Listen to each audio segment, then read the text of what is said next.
مفتی صاحب اگلا سوال سکھر سے رحیم بخش چانڈیو پوچھتے ہیں کہ ایک رشوت خور حرام مال کھانے والا شخص اپنے پیسوں سے حج و عمرہ کرے تو کیا قبول ہوگا؟ کیونکہ عام طور پر کہا جاتا ہے کہ جس کو بلاوا آئے وہی جاتا ہے، اس بارے میں رہنمائی فرمائیں۔ بسم اللہ الرحمن الرحیم۔ یقیناً یہ بات ایسے ہی ہے کہ جس کو بلاوا آتا ہے وہی جاتا ہے۔ اب یہ جاتا کیسے ہے یہ اس پہ ڈیپینڈ کرتا ہے۔ اللہ تعالیٰ نے جب انسان کو پیدا فرمایا تو اس کے پیدا کرنے کے ساتھ ہی اس کا رزق بھی لکھ دیا۔ اب یہ رزق کو کیسے حاصل کرتا ہے یہ اس پہ ڈیپینڈ کرتا ہے۔ جو رزق ملنا ہے جناب وہ مقدر میں جو لکھا جا چکا ہے نا، وہ کسی نہ کسی بہانے سے ضرور ملے گا۔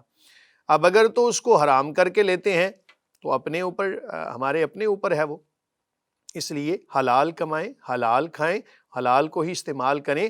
اور یہ کہنا کہ جناب اس سے حج اور عمرہ کرنا، اگر کسی نے ایسے پیسوں سے حج اور عمرہ کیا تو گناہ گار ہوگا، کیونکہ لا تقبل صلاۃ بغیر طہور ولا صدقۃ من غلول او کما قال علیہ الصلوۃ والسلام۔ ترمذی شریف کی پہلی حدیث ہے یہ کہ کریم آقا علیہ الصلوۃ والسلام نے فرمایا کہ بغیر طہارت کے جو ہے وہ نماز قبول نہیں، اور حرام مال سے صدقہ قبول نہیں۔ اب صدقہ سے مراد ظاہر ہے کہ جو اللہ تعالیٰ کی بارگاہ میں پیش کریں گے وہ حلال مال ہونا چاہیے۔ اس کی مثال یوں سمجھیں کہ ہمارے پاس کوئی بندہ جناب بڑی اعلیٰ پیکنگ کے اندر کوئی چیز لے کر آئے، اور اس کے اندر کوئی ہلکی سی چیز ہو، کوئی مرغی کے پر کسی نے رکھ دیے، ایسے ہی کاٹ کے، مردہ مرغی تھی اس کے پر کاٹ کے رکھ دی، بہت اچھی اوپر پیکنگ کر دی، ہمارے پاس لے کے آئے گا تو ہم اس کو کیا کہیں گے؟ ہم کہیں گے یار تم نے ہمارے ساتھ مزاق کی، صرف مثال سمجھانے کے لیے، اس کی کوئی حقیقت نہیں ہے۔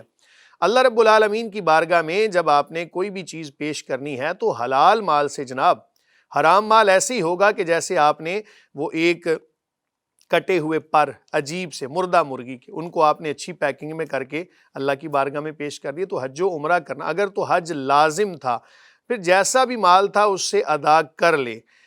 حرام مال ہے تو اس کے لیے میں ایک آپ کو طریقہ بتا دیتا ہوں، اس کو ہر جگہ پہ آپ نے اپلائی نہیں کرنا، یہ صرف ایک ہیلہ ہے۔ ہیلہ یہ ہے، حرام اگر تو مکمل طور پہ مال حرام تھا پھر تو اس کے لیے جو ہے وہ توبہ استغفار کرنا لازم ہے، اس حرام مال کو جو ہے وہ واپس کرنا لازم ہے، توبہ طائب کرے۔ اگر بالفرض کسی بندے کے پاس ایسا مال تھا کہ جو جائز بھی تھا ناجائز بھی، مثال کے طور پہ ایک اس کی دکان تھی، کوئی حلال چیزیں بیچتا تھا، دوسری اس کی دکان تھی اس پر کوئی مکروہ چیزیں بیچتا تھا، مکروہ چیزیں بیچنے پر جو مال آئے گا وہ بھی مکروہ ہوگا، حلال چیزیں بیچنے پر جو مال آئے گا وہ بھی حلال۔ اب مال مکس ہو گیا، اب یہ کیا کرے؟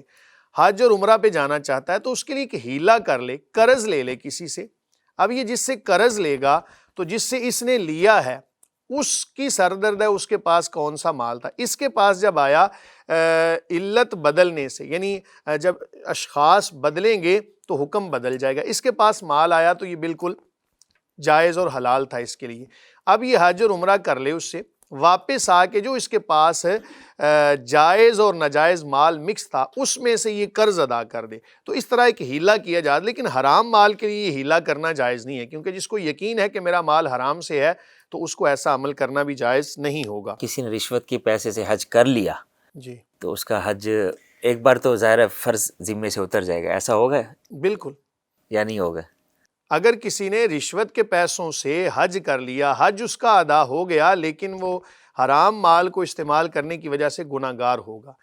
گناہ کا اپنا وبال ہے، جو فرض ذمہ سے ساقط کرنا ہے اس کا ایک اپنا ثواب ہے۔ اس کی مثال بلکہ فقہاء اس کی مثال دیتے ہیں کہ اگر بالفرض کسی بندے کے پاس چوری کی چھری تھی، اب چھری اس نے چوری کی ہے، اللہ نہ کرے، تو اس نے جانور کو ذبح کر دیا۔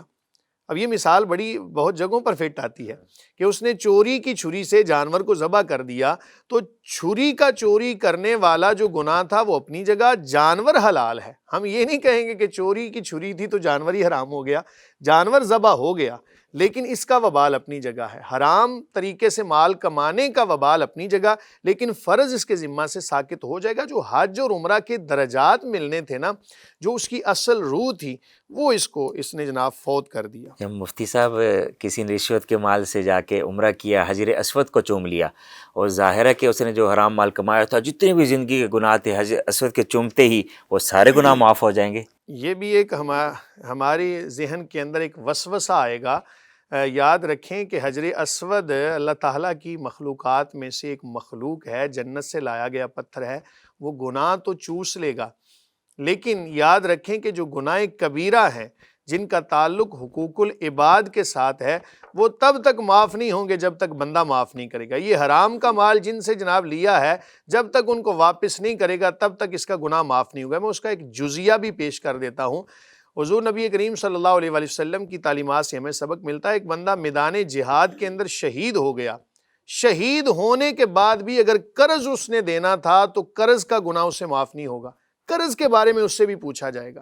اس لیے اپنے تمام تر معاملات کو شریعت کے سپرد کریں۔ ایک سوال ہے، خیر پور سے جام سجاد پوچھتے ہیں کہ نماز میں اللہ اور اس کے رسول صلی اللہ علیہ وآلہ وسلم کے بارے میں برے خیالات آتے ہیں، رہنمائی فرمائیں، نماز کے دوران برے خیالات کو ذہن سے کیسے جھٹک سکتے ہیں؟ بسم اللہ الرحمن الرحیم۔ بڑی ہی عجیب بات ہے کہ جس بندے کو نماز کے دوران اللہ اور رسول صلی اللہ علیہ وآلہ وسلم کے بارے میں برے خیالات آئیں، یہ برے خیالات شیطان کی طرف سے ہوتے ہیں۔ کچھ لوگ اب اس حوالے سے بھی معترض ہوں گے کہ جی شیطان مسجد میں کیسے آئے گا؟ تو یاد رکھیں نبی کریم صلی اللہ علیہ وآلہ وسلم کا فرمان ہے جس کا مفہوم ہے کہ شیطان تو انسان کے پیدا ہونے کے ساتھ ہی اس طرح اس کے اندر خون کی طرح گردش کرتا ہے۔ اب جو چیز خون کے اندر ہے وہ ہر وقت انسان کے حوالے سے یعنی اس کو وسوسے میں ڈالنے کے لیے وہ شیطان تیار رہے گا۔ جب کوئی بندہ نماز کے اندر کھڑا ہوتا ہے تو اس کے ذہن کے اندر ایسے خیالات کا آنا یہ شیطان کی طرف سے ہے۔ ایک اور بات سن کے آپ بڑے ہو سکتا ہے آپ پریشان ہوں، میرے لیے بھی یہ بات بڑی ایک طرح سے بڑی عجیب سی بات تھی کہ یہ وسوسوں کا آنا یہ ایمان کی علامت ہے کہ کسی بندے کو اگر وسوسے آتے ہیں تو اس سے ایمان پر دلیل ہے کہ وسوسے اسی کو آئیں گے نا، چور چوری وہیں کرے گا جہاں پر اسے مال نظر آئے گا، تو شیطان بھی حملہ اسی ذہن کے اوپر کرتا ہے کہ جہاں پر اسے ایمان کی دولت نظر آ رہی ہوتی ہے۔ تو ایمان کے ہونے کی یہ دلیل ہے۔ ایسی صورتحال کے اندر نماز کو چھوڑا نہیں جا سکتا۔ آپ توبہ استغفار کریں، اللہ تعالیٰ کی بارگاہ میں معافی مانگیں اپنے کوتاہیوں پر، اور اللہ تعالیٰ سے دعا کیا کریں۔ یاد رکھیں شیطان کا خالق بھی تو اللہ تعالیٰ ہی ہے نا، شیطان کو بھی اللہ تعالیٰ نے پیدا کیا ہے۔ تو آپ نے اگر کسی جانور سے بچنا ہو جو کہ بہت کاٹنے والا ہو تو اس سے بچنے کی تدبیر آپ جتنی بھی کریں وہ ساری کی ساری تدبیریں جو ہیں وہ ہو سکتا ہے لغو چلی جائیں، لیکن جب اس کے مالک سے کہیں گے نا کہ اس کو دور کر تو اس کے مالک کے دور کرنے سے ہی وہ دور ہوگا۔ تو شیطان کا خالق بھی اللہ تعالیٰ ہے۔ اللہ تعالیٰ سے دعا کریں، مولا کریم تو نے ہی اسے بطور آزمائش ہمارے اوپر نازل فرمایا ہے ہمارے اوپر، تو اس سے ہمیں نجات عطا فرما۔ تو ایسی صورتحال کے اندر امید کرتے ہیں، اور یاد رکھیں کہ جب کوئی بھی وسوسہ آئے تو اللہ تعالیٰ کا نام ذکر کیا کریں، اس سے وسوسے دور ہو جاتے ہیں۔ مفتی صاحب، نماز سے پہلے جو قرآن پاک کی آیت ہے اصبروا وصابروا ورابطوا، تو ایک بندہ سوال کر رہا تھا کہ رابطو نماز سے پہلے تھوڑی دیر اگر ذکر کر لیا جائے تو اس سے برے خیالات بعض مرتبہ ختم ہو جاتے ہیں، بعض مرتبہ نہیں بھی ہوتے، تو رابطے سے کوئی فائدہ ہوگا؟ بالکل ایسا ہی ہے۔ اس آیت کو آپ پڑھیں جناب نماز شروع کرنے سے پہلے، انی وجہت وجہی للذی فطر السماوات والارض حنیفا وما انا من المشرکین، اس آیت کو پڑھیں۔ حنیفا وما انا من المسلمین بھی کچھ لوگ پڑھتے ہیں، بہرحال اپنے اپنے مسالک کے حوالے سے آپ اس پر عمل کر سکتے ہیں۔ اس آیت کو پڑھیں، اور ایک اور طریقہ بتا دیتا ہوں، آپ جب نماز کو شروع کریں تو نماز کے ترجمے پر غور کریں۔ جب نماز کے ترجمے پر غور ہوگا تو پھر یقینی طور پہ کوئی برا خیال نہیں آئے گا۔ ہمیں خیالات تبھی آتے ہیں کہ جب ہم اپنے ذہن کو کھلا چھوڑ دیتے ہیں، اور جب مال کھلا ہو تو پھر اس کے اوپر جناب حملے ہی ہوں گے۔ آپ اپنی گاڑی یا کوئی سونا چاندی باہر بالکل ایسے ہی کھلا چھوڑ دیں تو اس کے اوپر حملہ تو ہوگا۔ اپنے ذہن کو کھلا نہ چھوڑیں، اپنے ذہن کی توجہ جو ہے نماز کے ترجمے پر رکھیں۔ پھر ایک اور طریقہ جو ہے وہ اللہ والے بیان کرتے ہیں کہ جب نماز پڑھیں تو یہ سوچ کر، بلکہ یہ بھی حدیث کا ایک نچوڑ ہی ہے کہ جب آپ نماز پڑھیں تو یہ تصور کریں، تصور تو اس ذات کا نہیں آ سکتا لیکن پھر بھی تصور کریں، نہیں آتا پھر بھی کریں کہ میں اللہ تعالیٰ کی ذات کو دیکھ رہا ہوں۔